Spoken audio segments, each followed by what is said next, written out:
Price lord. ದೇವರ ಅತಿ ಪರಿಶುದ್ಧ ನಾಮಕ್ಕೆ ಸ್ತೋತ್ರವಾಗಲಿ. ಮತ್ತೊಂದು ದಿನವನ್ನು ಕಾಣುವಂತೆ ದೇವರು ನಮಗೆ ಸಹಾಯ ಮಾಡಿದ್ದಕ್ಕಾಗಿ ಸ್ತೋತ್ರ. ಆತನು ಮಾಡಿದ ಎಲ್ಲ ಉಪಕಾರಗಳಿಗಾಗಿ, ಎಲ್ಲ ಆಶೀರ್ವಾದಗಳಿಗಾಗಿ ದೇವರಿಗೆ ಸ್ತೋತ್ರವನ್ನು, ಮಹಿಮೆಯನ್ನು ಸಲ್ಲಿಸ್ತೇನೆ. ಇಂದಿನ ವೇದ ಅಧ್ಯಯನಕ್ಕಾಗಿ ಒಂದು ವಾಕ್ಯವನ್ನು ಓದಿಕೊಳ್ಳೋಣ. ಯೆಶಾಯ ಪ್ರವಾದನೆ ಗ್ರಂಥ 37ನೇ ಅಧ್ಯಾಯ 7ನೇ ವಾಕ್ಯ. ಅವುಗಳಿಗೆ ನೀನು ಹೆದರಬೇಡ, ಇಗೋ ನಾನು ಅವನ ಮೇಲೆ ಭಯದ ಆತ್ಮವನ್ನು ಬರಮಾಡುವೆನು. ಅವನು ಒಂದು ಸುದ್ದಿಯನ್ನು ಕೇಳಿ ತಿರುಗಿಕೊಂಡು ಸ್ವದೇಶಕ್ಕೆ ಹೋಗಿ ಅಲ್ಲಿ ಕತ್ತಿಯಿಂದ ಬೀಳುವಂತೆ ಮಾಡುವೆನು ಎಂಬ ಯೆಹೋವನ ಮಾತನ್ನು ನಿಮ್ಮ ಯಜಮಾನನಿಗೆ ಹೇಳಿರಿ ಎಂಬುದಾಗಿ ಉತ್ತರ ಕೊಟ್ಟನು. ಹಿಜ್ಕೀಯ ರಾಜ್ಯವನ್ನು ಆಳ್ತಾ ಇರುವಾಗ, ಯೆಹೂದ ರಾಜ್ಯವನ್ನು ಆಳುತ್ತಾ ಸಂತೋಷವಾಗಿ ಮುಂದೆ ಸಾಗ್ತಾ ಇರುವಂಥ ಸಮಯದಲ್ಲಿ, ಪ್ರತ್ಯೇಕವಾಗಿ ಒಳ್ಳೆಯ ಕಾರ್ಯಗಳನ್ನೆಲ್ಲ ಮಾಡಿ ದೇವರನ್ನು ಆರಾಧನೆ ಮಾಡ್ತಾ ಇರುವಂತಹ ಒಂದು ಸಂದರ್ಭದಲ್ಲಿ ಅವನಿಗೆ ವಿರುದ್ಧವಾಗಿ ಅಶ್ಶೂರದ ಅರಸನಾದ ಸನ್ಹೇರೀಬನು ಬರ್ತಾನೆ. ಸನ್ಹೇರೀಬನು ಅವನ ಸೈನ್ಯದೊಂದಿಗೆ ಬಂದು ಇವನನ್ನು ಅಟ್ಯಾಕ್ ಮಾಡ್ತಾನೆ.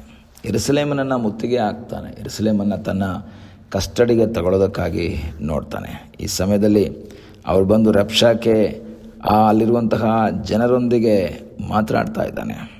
ಜನರೊಂದಿಗೆ ಮಾತನಾಡಿ ಅವರ ಭಾಷೆಯಲ್ಲೇ ಮಾತಾಡ್ತಾ ಇರ್ಬೇಕಾದ್ರೆ ಇವರು ರಿಕ್ವೆಸ್ಟ್ ಮಾಡ್ತಾರೆ, ಬೇಡ, ಅವರಿಗೆ ಕೇಳಿಸುತ್ತೆ, ದಯವಿಟ್ಟು ಅವರಿಗೆ ಅರಾಮ್ಯ ಭಾಷೆಯಲ್ಲಿ ನಮ್ಮ ಸಂಗಡ ಮಾತಾಡು, ಯೂದಾಯ ಭಾಷೆಯಲ್ಲಿ ಮಾತಾಡಬೇಡ ಅಂದಾಗ ಆ ರಬ್ಷಾ ಕೇಳ್ತಾನೆ, ನಾನು ಬಂದಿರೋದು ನಿಮ್ಮ ಹತ್ರ ಮಾತಾಡೋಕ್ಕಲ್ಲ, ನಾವು ಬಂದಿರೋದು ಜನರಿಗೆ ಹೇಳಿ ಜನರ ಮನಸ್ಸನ್ನು ತಿರುಗಿಸಿ, ಹಿಜ್ಕೀಯನ ಕಡೆಗಿಂದ ತಿರುಗಿಸಿ ನಮ್ಮ ಕಡೆಗೆ ತಿರುಗಿಸಿ ನಮ್ಮ ಹಿಂದೆ ಬರುವುದಕ್ಕಾಗಿ ನಾವು ಮಾತಾಡ್ತಾ ಇದ್ದೇವೆ. ಇದೆಲ್ಲ ಕೇಳಿದಾಗ ಬಹಳ ನಿರಾಶೆ ಆಗುತ್ತೆ.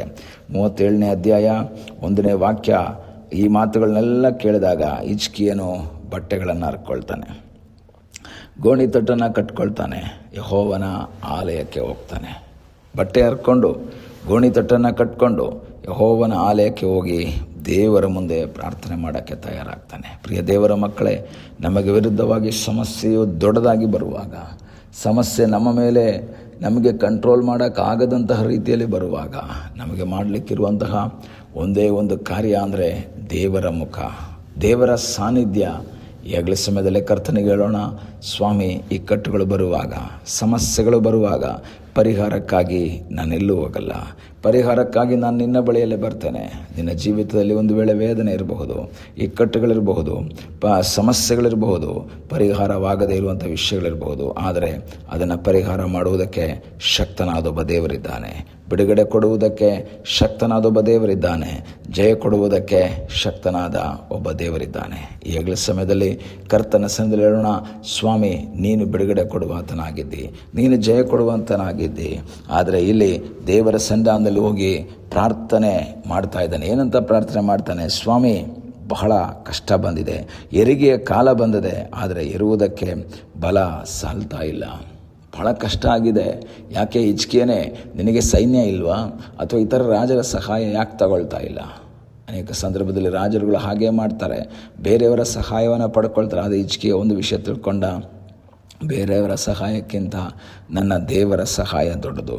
ಈಗಲೇ ಸಮಯದಲ್ಲಿ ವಾಕ್ಯವನ್ನು ಕೇಳುವಂಥ ದೇವರ ಮಕ್ಕಳೇ, ಕಷ್ಟಗಳು ಬರುವಾಗ, ವೇದನೆಗಳು ಬರುವಾಗ ಇತರರ ಬಳಿಗೆ ಹೋಗದೆ ನಮ್ಮ ಕರ್ತನ ಬಳಿಗೆ ಹೋಗೋದಾದರೆ, ಯೇಸುವಿನ ಬಳಿಗೆ ಹೋಗೋದಾದರೆ ಆತನು ನಿನಗೆ ಬಿಡುಗಡೆಯನ್ನು ಕೊಡುವುದಕ್ಕೆ ಶಕ್ತನಾಗಿದ್ದಾನೆ.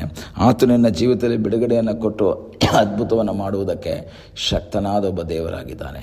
ಆತನಲ್ಲಿ ಆಶ್ರಯಿಸಿ ಆತನ ಮುಖವನ್ನು ನೋಡುವಾಗ ನಿನಗಾಗಿ ಅದ್ಭುತವನ್ನು ಮಾಡುವ ಸರ್ವಶಕ್ತನಾದ ಒಬ್ಬ ದೇವರಿದ್ದಾನೆ. ಈಗ ದೇವರ ಸನ್ನಿಧಾನದಲ್ಲಿ ಪ್ರಾರ್ಥನೆ ಮಾಡಿದಾಗ ಅರಸನಾದ ಹಿಜ್ಕೀಯನಿಗೆ ಒಂದು ಸಂದೇಶ ಯೆಶಾಯನ ಮೂಲಕ ದೇವರು ಮಾತಾಡ್ತಾ ಇದ್ದಾರೆ. ಹಿಜ್ಕೀಯನೇ, ನೀನು ಬೇರೆ ಎಲ್ಲೂ ಹೋಗದಲೆ ನೀನು ನನ್ನ ಬಳಿಗೆ ಬಂದದ್ದರಿಂದ, ನೀನೆಲ್ಲೂ ಆಶ್ರಯಿಸದೆ ನೀನು ನನ್ನ ಬಳಿಯಲ್ಲಿ ಪ್ರಾರ್ಥನೆ ಮಾಡುವುದಕ್ಕಾಗಿ ಬಂದದ್ದರಿಂದ ನಾನು ನಿನಗೊಂದು ಸಂದೇಶ ಕೊಡ್ತಾ ಇದ್ದೇನೆ. 7ನೇ ವಾಕ್ಯ. ಅವುಗಳಿಗೆ ನೀನು ಹೆದರಬೇಡ. ಅವರು ದೊಡ್ಡ ಸೈನ್ಯ ಇರ್ಬೋದು, ಅವನು ಶಕ್ತಿಯನ್ನು ಉಳ್ಳವನಾಗಿರ್ಬೋದು, ಅನೇಕ ರಾಜ್ಯಗಳನ್ನು ಸೋಲಿಸಿ ಕೈವಶ ಮಾಡಿಕೊಂಡವನಾಗಿರ್ಬೋದು. ಆದರೆ ಅವನಿಗೆ ನೀನು ಹೆದರಬೇಡ. ಅವನ ಸೈಜ್ ನೀನು ನೋಡಬೇಡ, ಅವನ ಸಾಮರ್ಥ್ಯ ನೋಡಬೇಡ, ಅವನ ಅನುಭವವನ್ನು ನೋಡಬೇಡ, ನೀನು ದೇವರ ಮುಖವನ್ನು ನೋಡು. ಈ ಬೆಳಗ್ಗೆ ವಾಕ್ಯವನ್ನು ಕೇಳುವಂತಹ ದೇವರೇ ಮಕ್ಕಳೇ, ಸಮಸ್ಯೆಯನ್ನು ನೀನು ನೋಡಬೇಡ, ಸಮಸ್ಯೆಗಿಂತ ದೊಡ್ಡವನಾದ ಯೇಸು ನಿನ್ನ ಸಂಗಡ ಇದ್ದಾನೆ.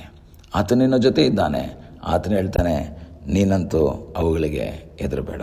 ನಾನೇನು ಮಾಡ್ತೀನಿ, ಅವರ ಮೇಲೆ ಒಂದು ಭಯದ ಆತ್ಮವನ್ನು ತರಿಸ್ತೀನಿ.